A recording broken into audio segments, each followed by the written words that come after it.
मैं रणधीर सिंह यादव, प्रवक्ता भौतिक विज्ञान, डीएवी इंटर कॉलेज उरई। आज कक्षा 12 की भौतिक विज्ञान की कक्षा में आप सभी छात्रों का स्वागत करते हैं। प्यारे बच्चों, आज का पढ़ाए जाने वाले चैप्टर का शीर्षक है संधारित्र तथा परावैद्युत। इसकी पहली कक्षा में आपको परावैद्युत एवं धारिता के बारे में पढ़ा चुके हैं। आज संधारित्र के बारे में समझेंगे। तो ये है आज का पढ़ाया जाने वाला शीर्षक संधारित्र। बात ये आती है कि संधारित्र क्या है। आप पिछली कक्षा में पढ़ चुके हैं, किसी भी चालक की धारिता सदैव C = Q/V। इस फॉर्मूले के अनुसार किसी चालक को दिए गए आवेश व विभव वृद्धि के अनुपात को उस चालक की धारिता कहते हैं। एक ऐसा समायोजन, एक ऐसी रचना का निर्माण करना है जिसमें किसी चालक के आकार को बिना परिवर्तित किए हुए उसमें पर्याप्त मात्रा में आवेश संचित किया जा सके। ऐसी युक्ति या समायोजन का नाम है संधारित्र। इस फॉर्मूले से क्लियर है कि किसी भी चालक की धारिता को बढ़ाने के लिए या तो आवेश का मान बढ़ाया जाए या चालक के विभव का मान घटाया जाए।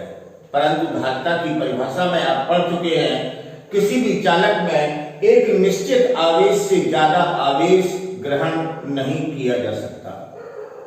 इसका अर्थ यह हुआ कि किसी चालक की धारिता बढ़ाने के लिए यदि उस चालक के विभव के V के मान को कम कर दिया जाए तो उसकी धारिता का मान बढ़ जाएगा। यानी कि किसी चालक में निश्चित आवेश के लिए उसके विभव V के मान को कम करके उस चालक की धारिता के मान को बढ़ाया जा सकता है। इस सिद्धांत के आधार पर एक रचना का निर्माण किया गया और उसका नाम दिया गया संधारित्र। अब बात आती है इसको कैसे बनाएंगे।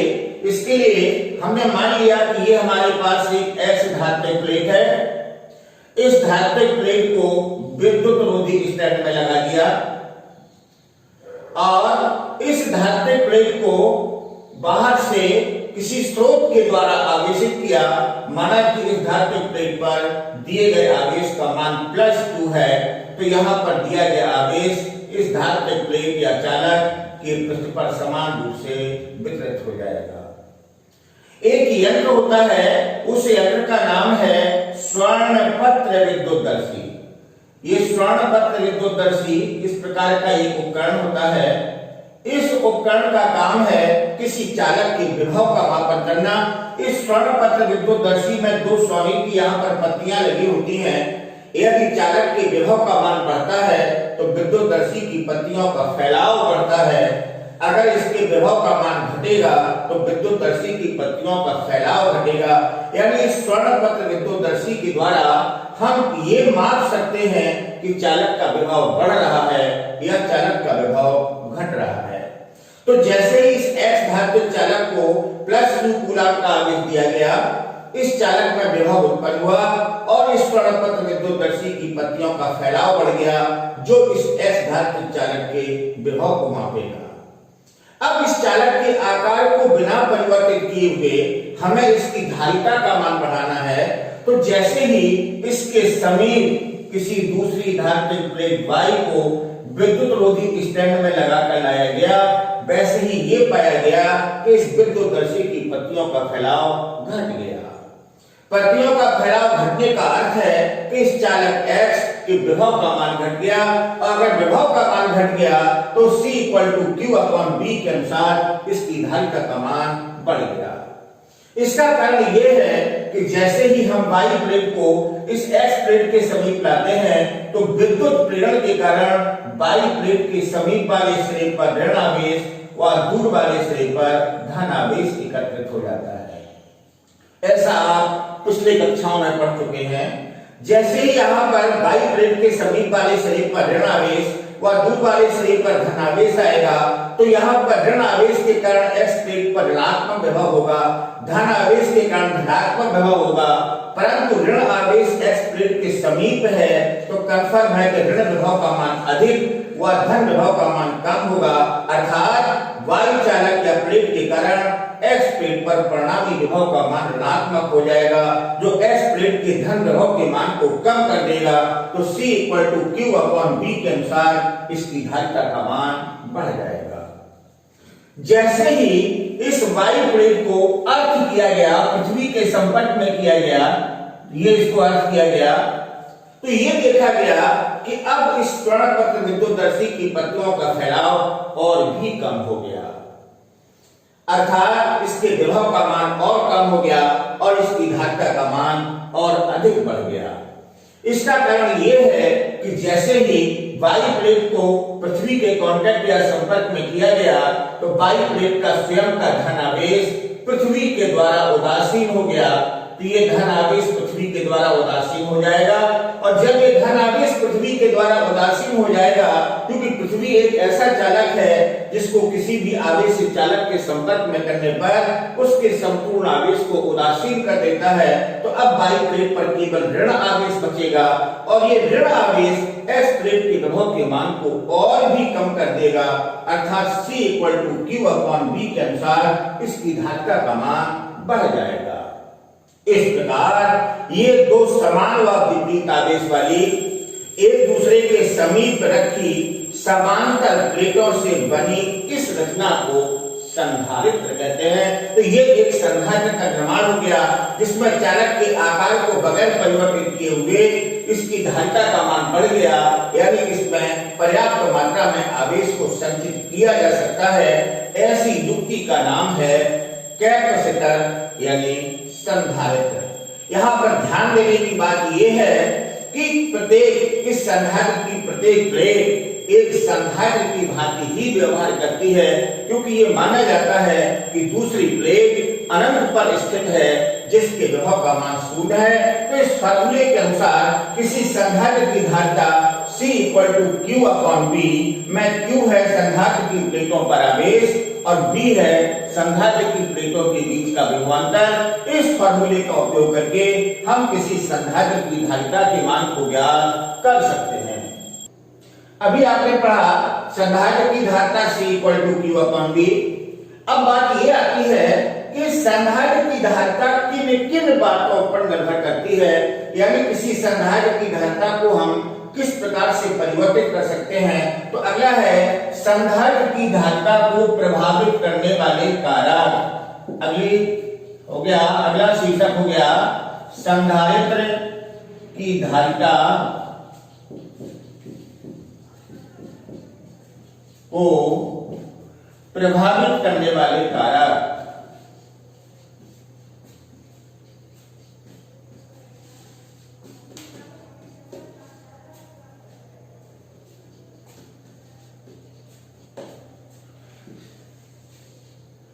याद रखें, संधारित्र की धारिता इन दोनों प्लेटों के अति व्याप्त क्षेत्रफल यानी इनके ओवरलैपिंग एरिया पर डिपेंड करती है। और याद रखना है किसी भी संधारित्र की धारिता प्लेटों के क्षेत्रफल के अनुप्रमानुपाती होती है, अर्थात C = A। A का अर्थ है इन दोनों प्लेटों के बीच का ओवरलैपिंग एरिया यानी अति व्याप्त क्षेत्रफल। अगर ओवरलैपिंग एरिया का मान ज्यादा है तो धारिता अधिक होगी, ओवरलैपिंग एरिया का मान कम है तो धारिता का मान कम होगा। इसका कारण यह है कि मान लो एक हमारे पास ये संधारित्र की प्लेट है जिस पर आवेश का मान +Q है और इसके समीप में दूसरी प्लेट यहाँ पर Y रखी है जिस पर आवेश का मान -2 है। अगर हम इस प्लेट को अपनी स्थिति से ऊपर या नीचे खिसकाएं, मींस इसको अगर हम ऊपर की ओर खिसका दें तो ओवरलैपिंग एरिया का मान कम हो जाएगा। जब ओवरलैपिंग एरिया का मान कम हो जाएगा तो कंफर्म है कि इस ऋण प्लेट के कारण ऋण विभव का मान कम हो जाएगा। जब ऋण विभव का मान कम हो जाएगा तो धन विभव का मान बढ़ जाएगा, तो धन विभव का मान बढ़ जाएगा तो धारिता का मान घट जाएगा। अर्थात अगर एरिया का मान कम होगा तो धारिता घट जाएगी, एरिया का मान ज्यादा होगा तो धारिता बढ़ जाएगी। तो ये बात प्रमाणित करती है कि किसी भी संधारित्र की धारिता प्लेटों के अति व्याप्त क्षेत्रफल के अनुप्रमानुपाती होती है। यह संधारित्र की धारिता को प्रभावित करने वाला पहला कारक हो गया। दूसरा है संधारित्र की धारिता सजग प्लेटों के बीच की दूरी के व्युत्क्रमानुपाती होती है, अर्थात C प्रोपोर्शनल 1/D। मींस अगर हम संधारित्र की दूसरी प्लेट Y को पहली F प्लेट के समीप लाएंगे तो जैसे जैसे इसको हम समीप लाएंगे वैसे ही इसके ऋण विभव का मान बढ़ेगा, जो इस S प्लेट के धन विभव के मान को कम करेगा और विभव का मान कम करेगा तो धारिता का मान बढ़ जाएगा। इसका मतलब दूरी घटने पर धारिता बढ़ती है, दूरी बढ़ने पर धारिता घटती है, अर्थात संधारित्र की धारिता प्लेटों के बीच की दूरी के व्युत्क्रमानुपाती होती है। तीसरा है संधारित्र की धारिता प्लेटों के बीच के माध्यम के परावैद्युतांक के अनुप्रमानुपाती होती है, अर्थात C प्रोपोर्शनल K। इसका कारण यह है कि अगर इस संधारित्र की दोनों प्लेटों के बीच इस पर आवेश है +Q, यहां पर आवेश का मान है -Q, ये हमारी संधारित्र की दोनों प्लेटें हो गई। अगर इस संधारित्र की दोनों प्लेटों के बीच में किसी भी परावैद्युत पदार्थ को हम धर देंगे तो आपको पिछली कक्षा में पढ़ा चुके कंपर में इस परावैद्युत पदार्थ में विद्युत प्रेरण हो जाएगा, यानी इसके अणु या परमाणु ध्रुवित हो जाएंगे और अणु परमाणु जब ध्रुवित हो जाएंगे तो इन अणु या परमाणुओं में धन प्लेट के समीप वाले शरीर पर ऋण आवेश व दूर वाले शरीर पर धन आवेश एकत्रित हो जाएगा। इसका मतलब जब इस परावैद्युत पदार्थ के अणु ध्रुवित हो जाएंगे तो निश्चित है कि इन दोनों प्लेटों के बीच एक आंतरिक वैद्युत क्षेत्र उत्पन्न हो जाएगा, जो इन प्लेटों के बाह्य वैद्युत क्षेत्र के विपरीत दिशा में होगा। मींस अगर इन संधारित्र की प्लेटों के बीच किसी परावैद्युत पदार्थ को भरा जाता है तो पदार्थ को भरने पर इन प्लेटों के बीच वैद्युत क्षेत्र की तीव्रता का मान घट जाएगा। अगर तीव्रता का मान घट जाएगा तो तीव्रता विभवांतर के अनुप्रमानुपाती होती है, तो कन्फर्म है कि संधारित्र की प्लेटों के बीच विभवांतर का मान घट जाएगा। और अगर विभवांतर का मान घट जाएगा तो इस फार्मूले के अनुसार धारिता का मान बढ़ जाएगा। ये बात प्रमाणित करती है कि संधारित्र की धारिता प्लेटों के बीच के माध्यम के परावैद्युतांक के अनुप्रमानुपाती होती है। ये तीन बातें आपको याद रखनी है कि किसी भी संधारित्र की धारिता को प्रभावित करने वाले तीन कारक हो गए। नंबर 1, संधारित्र की धारिता प्लेटों के क्षेत्रफल के अनुप्रमानुपाती होती है। नंबर 2, संधारित्र की धारिता प्लेटों के बीच की दूरी के व्युत्क्रमानुपाती होती है। नंबर 3, संधारित्र की धारिता प्लेटों के बीच के माध्यम के परावैद्युतांक के अनुप्रमानुपाती होती है। अभी आप पढ़ चुके संधारित्र व संधारित्र की धारिता को प्रभावित करने वाले कारक। अब है आपका समांतर प्लेट संधारित्र। समांतर प्लेट संधारित्र में दो समांतर प्लेटें होती हैं जो एक दूसरे के समीप व समांतर रखी जाती हैं। मान लिया कि ये हमारे पास एक X धात्विक प्लेट है, इसको किसी विद्युत रोधी स्टैंड में लगाकर +Q कूलम का आवेश दिया। विद्युत प्रेरण के कारण इसके समीप d दूरी पर कोई वाई प्लेट को जैसे ही रखा गया तो विद्युत प्रेरण के कारण वाई प्लेट के समीप वाले शरीर पर ऋण आवेश व दूर वाले शरीर पर धन आवेश एकत्रित हो जाएगा। तो यहाँ पर ऋण आवेश होगा और दूर वाले शरीर पर धन आवेश होगा। यदि वाई प्लेट को हम पृथ्वी से संपर्क करते हैं, पृथ्वी के कांटेक्ट में करते हैं, तो वाई प्लेट का धन आवेश पृथ्वी के द्वारा उदासीन हो गया। इस प्रकार समान व विपरीत आवेश वाली इन दो समांतर प्लेटों से जो एक दूसरे के समीप रखी हैं बनी रचना को समांतर प्लेट संधारित्र कहते हैं। हमें इस समांतर प्लेट संधारित्र की धारिता ज्ञात करनी है। यह निश्चित है समांतर प्लेट संधारित्र की दोनों प्लेटों के बीच एक इलेक्ट्रिकल फील्ड यानी वैद्युत क्षेत्र होगा। वैद्युत बल रेखाएं प्लस आवेश की प्लेट से माइनस क्यू आवेश की प्लेट की ओर होंगी। तो इस प्रकार से बदल रेखाएं होंगी। और आप पढ़ चुके हैं इसके पहले गॉस थ्योरम में कि यदि दो विपरीत आवेश वाली प्लेटें एक दूसरे के समीप व समांतर कुछ दूरी पर रखी हो तो निश्चित रूप से उन प्लेटों के बीच वैद्युत क्षेत्र होगा। यदि इन प्लेटों का पृष्ठ घनत्व सिग्मा हो व इन दोनों प्लेटों के बीच के माध्यम का परावैद्युतांक K हो तो गॉस थ्योरम के अनुसार इन दो समान व विपरीत आवेश वाली प्लेटों के बीच वैद्युत क्षेत्र की तीव्रता का मान E = sigma upon epsilon 0 K के तुल्य होगा। ऐसा आप पिछले चैप्टरों में पढ़ चुके हैं। सिग्मा है इन प्लेटों का पृष्ठ घनत्व और आपको पता है पृष्ठ घनत्व सिग्मा = Q अपॉन A यानी आवेश व क्षेत्रफल के अनुपात के बराबर होता है। तो निश्चित है इन दो समांतर प्लेटों के बीच वैद्युत क्षेत्र की तीव्रता का मान E = Q upon epsilon 0 K × A के तुल्य होगा।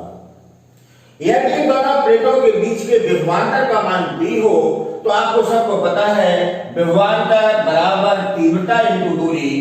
अगर E की वैल्यू का मान यहां रखा जाए तो इन प्लेटों के बीच विभवांतर का मान Q upon epsilon 0 K A × D के तुल्य हो गया। ये हो गया इन दोनों समांतर प्लेटों में समांतर प्लेट संधारित्र की दोनों प्लेटों के बीच विभवांतर और धारिता का एक ही फार्मूला है C = Q अपॉन B। तो इस फार्मूला के अनुसार C = Q अपॉन B। इस B की वैल्यू का मान रख दिया यहां से Q से Q कैंसिल हो गया। ये हो गया C = epsilon 0 K A upon D। इस फार्मूले का उपयोग करके हम किसी समांतर प्लेट संधारित्र की धारिता के मान को ज्ञात कर सकते हैं। अगर इन दोनों प्लेटों के बीच के माध्यम में निर्वात या वायु हो तो कंफर्म है कि K की वैल्यू का मान 1 होगा। तब इसकी धारिता को अगर C0 माना जाए तो C0 = epsilon 0 A upon D। ये हो गया निर्वात या वायु के माध्यम में धारिता। और इन दोनों फार्मूला से क्लियर है C अपॉन C0 = K यानी संधारित्र के माध्यम की धारिता व निर्वात की धारिता के अनुपात को उस माध्यम का परावैद्युतांक कहते हैं। अभी आपने किया समांतर प्लेट संधारित्र की धारिता जबकि प्लेटों के बीच K परावैद्युतांक का पदार्थ भरा हो C = epsilon 0 K A upon D। अगला है कि अगर हमारे पास ऐसा कोई समांतर प्लेट संधारित्र हो जिसके बीच के माध्यम में आंशिक रूप से परावैद्युत पदार्थ भरा हो। मींस समांतर प्लेट संधारित्र की धारिता जबकि प्लेटों के बीच आंशिक रूप से परावैद्युत पदार्थ रखा हो तो ऐसे संधारित्र की धारिता ज्ञात करनी है। हमने मान लिया कि ये हमारे पास एक समांतर प्लेट संधारित्र है जिसकी x व y प्लेटों के बीच की दूरी का मान d व इनके बीच आंशिक रूप से T मोटाई व K परावैद्युतांक की किसी प्लेट को रखा गया है। तो हमें ऐसे समांतर प्लेट संधारित्र की धारिता का मान ज्ञात करना है। आपको पता है दो विपरीत आवेश वाली प्लेटों के बीच वैद्युत क्षेत्र की तीव्रता इसके पहले भी आपको हम पढ़ा चुके E = सिग्मा अपॉन एप्सिलॉन 0 के परावैद्युतांक के माध्यम में तथा निर्वात या वायु में E = सिग्मा अपॉन एप्सिलॉन 0 होती है। सिग्मा इन प्लेटों का पृष्ठ घनत्व है और सिग्मा = है Q अपॉन A। तो तीव्रता का मान Q upon epsilon 0 K × A के बराबर होता है। ऐसा आपको पढ़ाया जा चुका है। तो कंफर्म है कि इन दोनों प्लेटों के बीच निर्वात या वायु के कारण भी तीव्रता होगी और K परावैद्युतांक की प्लेट के कारण भी तीव्रता होगी। अगर हम मान लें कि इन दोनों प्लेटों के बीच निर्वात के कारण तीव्रता E1 है तो इस फार्मूले के अनुसार निर्वात के कारण तीव्रता का मान E1 = Q upon epsilon 0 A के तुल्य होगा। जबकि इस K परावैद्युतांक के माध्यम के कारण तीव्रता का मान E2 = Q upon epsilon 0 K × A के तुल्य होगा। परंतु निर्वात के कारण भी प्लेटों के बीच विभवांतर होगा और के परावर्तोत्तान की प्लेट के कारण ही विभवांतर होगा। यदि इन प्लेटों के बीच निर्वात के कारण विभवांतर V1 है तो V1 विभवांतर इक्वल टू तीव्रता इंटू दूरी, निर्वात की दूरी का मान d माइनस t के तुल्य है, अर्थात निर्वात के कारण इन प्लेटों के बीच विभवांतर का मान V1 equal to E1 d minus t तथा माध्यम के कारण या परावर्तक प्लेट के कारण विभवांतर का मान V2 equal to E2 into t के तुल्य होगा, क्योंकि यहाँ पर परावर्तक प्लेट की मोटाई का मान t है। अगर E1 E2 की वैल्यूज यहाँ रखें तो यहाँ पर निर्वात के कारण विभवांतर V1 equal to Q upon epsilon 0a into d minus t तथा परावर्तक प्लेट के कारण विभवांतर V2 equal to Q upon epsilon 0k into a into t के बराबर होगा। ये आ गया इन प्लेटों के बीच में x व y प्लेटों के बीच निर्वात के कारण ये विभवांतर व परावर्तक प्लेट के कारण ये विभवांतर, अर्थात इन प्लेटों के बीच परिणामी विभवांतर का मान v equal to v1 plus v2 होगा। इन दोनों को ऐड कर दिया तो ऐड करने पर यहाँ पर q upon epsilon 0a common हो गया, तो ये यहाँ पर आ गया d minus t plus t upon k। ये आ गया x व y प्लेटों के बीच परिणामी विभवांतर का मान। हमें इस संधारित्र की धारिता का मान ज्ञात करना है और धारिता का एक ही फॉर्मूला है C equal to Q upon V। इस V की वैल्यू का मान रख दिया, यहाँ पर Q से Q कैंसिल हो गया तो इसका मान आ गया epsilon 0a upon d minus t plus t upon k। इस फार्मूले का उपयोग करके हम इस समांतर प्लेट संधारित्र की धारिता के मान को ज्ञात कर सकते हैं, जबकि इन प्लेटों के बीच आंशिक रूप से किसी के परावर्तोत्तान के पदार्थ को रखा गया हो, तब इसकी धारिता का मान epsilon 0a upon d minus t plus t upon k के तुल्य होगा। अब यहाँ बात ध्यान देने की ये है कि अगर सपोज करिए इन दोनों प्लेटों के बीच में यानी संधारित्र की दोनों प्लेटों के बीच में के परावर्तोत्तान की प्लेट ना रखी गई होती, तो इसकी पहली कंडीशन ये हुई कि अगर इन दोनों के बीच में कोई भी परावर्तित प्लेट ना होती तो कंफर्म है कि यहाँ पर d की वैल्यू का मान 0 हो जाता, तो उस अवस्था में इसकी धारिता का मान C equal to epsilon 0a upon d के तुल्य होगा। ये धारिता तब होगी जब इनके बीच के पूरे माध्यम में निर्वात या वायु हो या इनके बीच में किसी परावर्तित प्लेट को ना रखा गया हो। दूसरी कंडीशन ये भी हो सकती है कि अगर इन दोनों के बीच में पूरे माध्यम में के परावर्तोत्तान की प्लेट रखी हो तो निश्चित है कि t की वैल्यू का मान d के तुल्य होगा। अगर यहाँ पर t की जगह पर d लेंगे तो कंफर्म है कि यहाँ पर आ जाएगा C equal to epsilon 0ka upon d, तब इसकी धारिता का मान C equal to epsilon 0ka upon d के तुल्य होगा। मींस वही समांतर प्लेट संधारित्र की धारिता प्राप्त हो गई जबकि प्लेटों के बीच में के परावर्तोत्तान का पदार्थ रखा है। तीसरी कंडीशन ये हो सकती है कि यहाँ पर इस t मोटाई में परावर्तक प्लेट ना होकर धातु की प्लेट रखी हो, तो आपको हम सब पढ़ा चुके कि धातु का परावर्तोत्तान अनंत होता है, तब इस वैल्यू का मान 0 हो जाएगा। उस अवस्था में इसकी धारिता का मान C equal to epsilon 0a upon d minus t के तुल्य होगा। चौथी कंडीशन ये है कि अगर ये t मोटाई की जो के परावर्तोत्तान की प्लेट है, यहाँ पर एक प्लेट ना होकर कई प्लेटें हों, इतनी ही मोटाई में कई प्लेटें रखी गई हों जिनकी मोटाइयां क्रमशः T1, T2, T3 व परावर्तोत्तान K1, K2, K3 हों, तो इस फॉर्मूले के अनुसार इसकी धारिता का मान C equal to epsilon 0a upon d minus t की जगह पर कई प्लेटें हो गई तो इसका मान हो गया T1 plus T2 plus T3 and so on. यहाँ पर कई प्लेटें हैं तो यहाँ पर हो गया plus T1 upon K1 plus T2 upon K2 plus and so on. तब इस फॉर्मूले का उपयोग करके हम इसकी धारिता के मान को ज्ञात कर सकते हैं। पांचवी कंडीशन ये होगी कि अगर ये प्लेटें इतनी ही मोटाई बना होकर इन दोनों प्लेटों के बीच में पूरे स्थान में भरी गई हों, तो यहाँ पर निश्चित है कि सारी प्लेटों की कुल मोटाई का मान d के तुल्य होगा। इस वैल्यू का मान 0 हो जाएगा। तब इस संधारित्र की धारिता C = epsilon 0A upon T1 upon K1 plus T2 upon K2 plus and so on होगी। इस प्रकार इन विशेष स्थितियों में इस समांतर प्लेट संधारित्र की धारिता इन फॉर्मूलों का उपयोग करके ज्ञात की जा सकती है। अगला है परावैद्युत सामर्थ्य एवं भंजक विभवांतर। अभी आपने समांतर प्लेट संधारित्र में पढ़ा कि ये हमारे पास समांतर प्लेट संधारित्र है, इनकी प्लेटों पर +q और -q कूलम का आवेश है।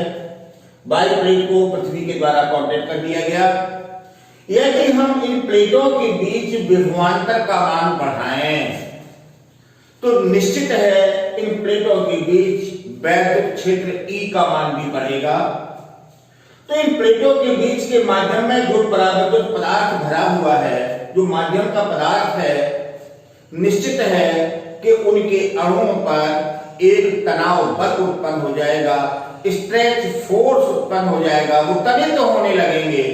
और जैसे जैसे वो तनित होने लगेंगे, जैसे जैसे हम विभवांतर का मान बढ़ाते जाएंगे, तो एक अवस्था ऐसी प्राप्त हो जाती है कि इसके अणु से इलेक्ट्रॉन अलग होकर के प्लेटों की ओर गति करने लगते हैं, परिपथ में गति करने लगते हैं, अर्थात ये परिपथ चालकीय हो जाता है और इस पदार्थ में वैद्युत भंजन होने लगता है, इलेक्ट्रिकल ब्रेकडाउन हो जाता है। इस अधिकतम वैद्युत क्षेत्र सहन करने की क्षमता को परावैद्युत सामर्थ्य कहते हैं। तो किसी पदार्थ की वह अधिकतम क्षमता, वह अधिकतम वैद्युत क्षेत्र सहन करने की क्षमता जिसके बाद उसका परिपथ चालकीय हो जाता है, अर्थात उस पर वैद्युत भंजन होने लगता है, उस अधिकतम वैद्युत क्षेत्र को इस पदार्थ की परावैद्युत सामर्थ्य कहते हैं। और इस अवस्था में इन प्लेटों के बीच के विभवांतर को भंजक विभवांतर कहते हैं। इस प्रकार से बच्चों आज की कक्षा आपकी समाप्त होती है। मेरा मानना है कि आपको ये सब बहुत अच्छे ढंग से समझ में आया होगा। इस सबको आप अपने घर पर अच्छे ढंग से तैयार करें। अब इसके आगे अगली कक्षा में आपको पढ़ाया जाएगा। बहुत बहुत